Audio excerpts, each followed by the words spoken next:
Out of these troubled times, our fifth objective, a new world order, can emerge. Now we can see a new world coming into view. A world in which there is the very real prospect of a new world order. We have before us the opportunity to forge for ourselves and for future generations a new world order. A world where the rule of law, not the law of the jungle, governs the conduct of nations.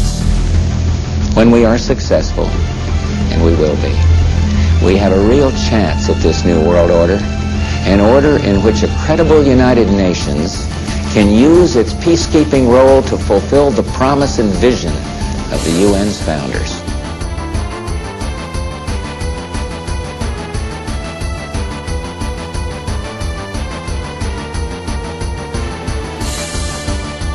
Confidence because freedom is the permanent hope of mankind, the hunger in dark places, the longing of the soul. When our founders declared a new order of the ages, history has an ebb and flow of justice, but history also has a visible direction set by liberty and the author of liberty.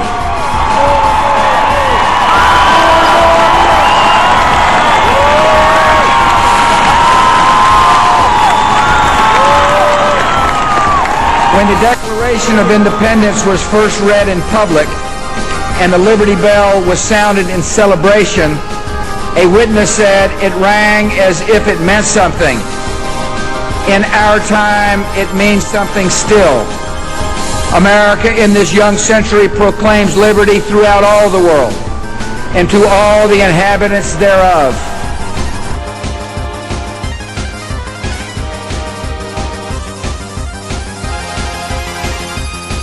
The Henry A. Kissinger Senior Fellow in U.S. Foreign Policy at the Council on Foreign Relations and the author of Power, Terror, Peace, and War.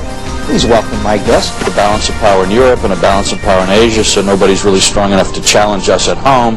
And then let's trade with everybody. Let's build a global trading, finance, economic system that makes us rich enough to afford to keep the balance of power in those places. And that is basically what we've been doing since the Second World War. Let's spread our principles around the world.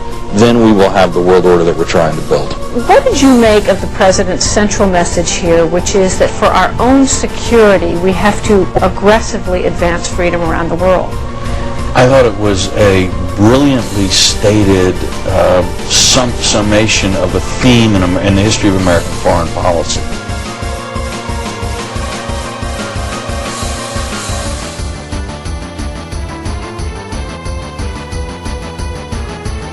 Extraordinary opportunity to form for the first time in history a truly global society carried by the principle of interdependence. And if we act wisely and with vision, I think we can look back to all this turmoil as the first times of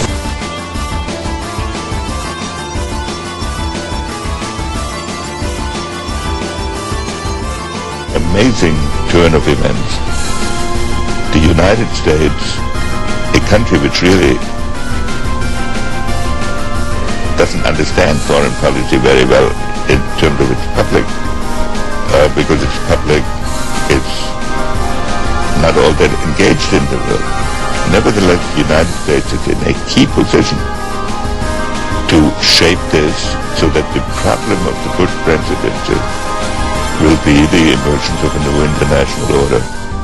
Within the next 4 years, we will see the emergence of a new international order. The beginning of a new international order, and it could well be that this president, who is so reviled by intellectuals, will emerge as one of the seminal presidents of his period. Let's assume of American modern history. One of the seminal presidents. He could. What does he have to do to achieve that status? He has to do certain things, and he has to have some luck. Although I believe in the Branch Rickey statement. When he was a general manager, luck is the residue of design. What did he say? He said luck is the residue of design. He said it about baseball. I know. But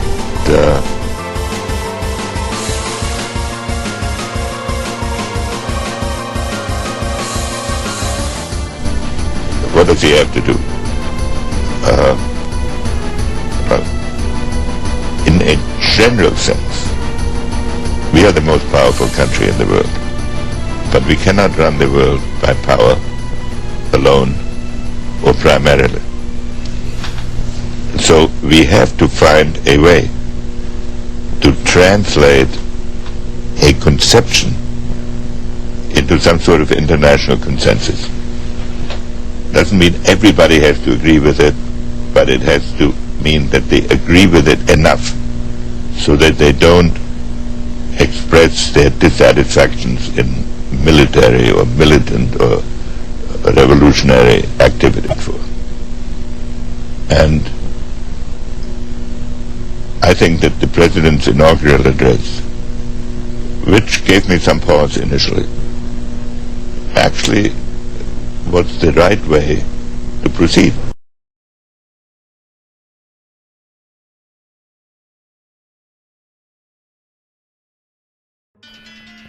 Representatives of the United States, Canada, and Mexico preparing for a summer meeting to further the goals of the Security and Prosperity Partnership of North America, the SPP, which many consider to be simply a blueprint for the North American Union, would weaken U.S. laws and regulations and diminish American sovereignty. Kitty Pilgrim has our report. President Bush, former Mexican President Vicente Fox, and former Canadian Prime Minister Paul Martin conceived the Security and Prosperity Partnership between the three countries in 2005. A summit is scheduled in Canada later this summer to flesh out more details, but current information on any agreements is scarce. The Security and Prosperity Partnership will deliver neither security nor prosperity for the simple reason that it's not so far been democratic.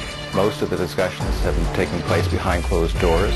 Now, new documents have come to light about how U.S. taxpayers may end up footing the bill.